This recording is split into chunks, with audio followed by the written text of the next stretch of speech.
زکوٰۃ کے مسائل بیان کر رہا تھا تو میرے عزیز بھائی آج کا ہمارا پہلا مسئلہ یہ ہے کہ ایک آدمی کسی کارخانے میں مزدوری کرتا ہے تو جو مالک ہے کیا زکوٰۃ کے پیسے مزدور کو مزدوری کے طور پر دے سکتا ہے؟ اس نے مزدوری دینی تھی لیکن اس کی جگہ وہ زکوٰۃ کے پیسے اس کو دے دیتا ہے، تو لہذا میرے عزیز بھائیوں مزدور کو مزدوری کی جگہ زکوٰۃ کے پیسے نہیں دینا چاہیے۔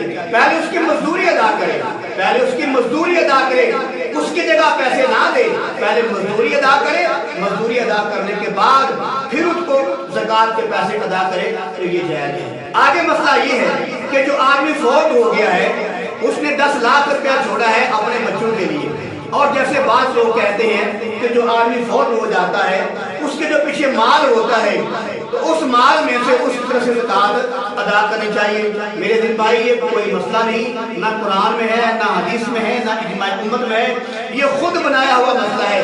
جو آدمی فوت ہو جاتا ہے اولاد کے ذمے نہیں کہ اس طرح سے زکوٰۃ ادا کرے۔ مثال کے طور پر جن لوگوں نے یہ مسئلہ بنایا ہے میں ان سے پوچھتا ہوں کہ ایک آدمی وہ فوت ہو گیا ہے، اس نے اپنی اولاد کو 10 لاکھ روپیہ دیا ہے، اور جو فوت ہونے والا ہے اگر تم نے اس کی طرف سے زکوٰۃ ادا کرنی ہے تو اس نے اپنی ساری زندگی میں زکوٰۃ ادا نہیں کی۔ اب جب تم اس کی زندگی کی ساری زکوٰتیں ادا کرنے لگو گے، وہ تو اولاد کو 10 لاکھ روپے صرف دے کے گیا ہے، کتنے پیسے دے کے گیا ہے؟ صرف 10 لاکھ روپیہ دے کے گیا ہے۔ اگر اولاد اس کی زندگی بھر کی زکوٰۃ ادا کرنے لگے وہ تو 10 کا 10 لاکھ ہی ادا ہو جائے گا، تو کیا خیال ہے اولاد کے پاس کچھ رہے گا؟ اولاد تو کہے گی باپ خود بھی مر گیا، ناسان بھی مار گیا، سارے پیسے اس کے لگ جائیں گے۔ وہ کہیں گے پیو آپ بھی مار گیا، ناسان بھی مار گیا، سارے پیسے لے گیا۔ تو میرے عزیز بھائی جو آدمی زندہ ہوتے ہیں یا اولاد جو زندہ ہوتی ہے اس کے ذمے نہیں ہے کہ اپنے فوشدہ باپ کی طرف سے زکوٰۃ ادا کرے، ان کے ذمے یہ کوئی لازم نہیں ہے۔ آگے مسئلہ یہ ہے ایک آدمی ہے اس کے کارخانے میں بھی پیسے پڑے ہوئے ہیں اور بینک میں بھی اس میں 40-50 لاکھ روپیہ پڑا ہوا ہے، تو مسئلہ یہ ہے جو گھر میں پیسے پڑے ہوئے ہیں کیا ان کی زکوٰۃ الگ دے گا اور جو بینک میں پڑے ہوئے ہیں ان کی زکوٰۃ الگ دے گا؟ نہیں میرے عزیز بھائیوں، ان کی زکوٰۃ الگ نہیں ہے۔ جو گھر میں پیسے پڑے ہیں یا جو بینک میں پیسے پڑے ہیں ان کو ملا کر حساب کیا جائے گا، یہ صاحب حساب ہے یا نہیں۔ اگر صاحب حساب ہے تو زکوٰۃ ادا کرے، اگر نہیں اس پر زکوٰۃ واجب نہیں۔ لیکن یہ پکی بات ہے کہ دونوں مالوں پہ زکوٰۃ نہیں ہے، ان کو ملا کر ایک زکوٰۃ ادا کرنی پڑے گی۔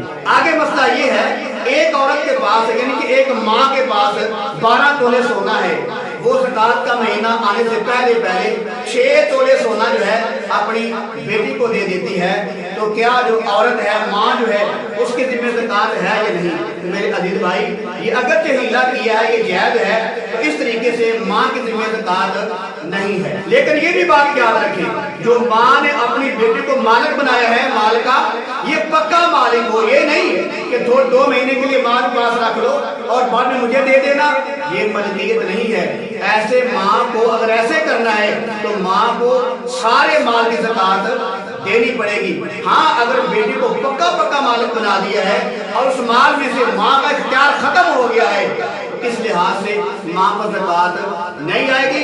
لیکن اگر اس نیت سے مال دیا ہے کہ صرف زکوٰۃ کا مہینہ گزر جائے بعد میں مجھے دے دینا، اس لحاظ سے میرے عزیز بھائی زکوٰۃ ختم نہیں ہوتی، مال کی زکوٰۃ دینی پڑے گی، کیونکہ حقیقت میں جو بیٹی ہے مال کی مالک بنی نہیں، تو لہذا مال کی زکوٰۃ ادا کرنی پڑے گی۔ آگے مسئلہ یہ ہے ایک آدمی نے 10 تولے سونا خریدا اور وہ سونا خرید کر اپنی نابالغ بچی کے نام لگوا دیا، اس پر زکوٰۃ ہے کہ نہیں؟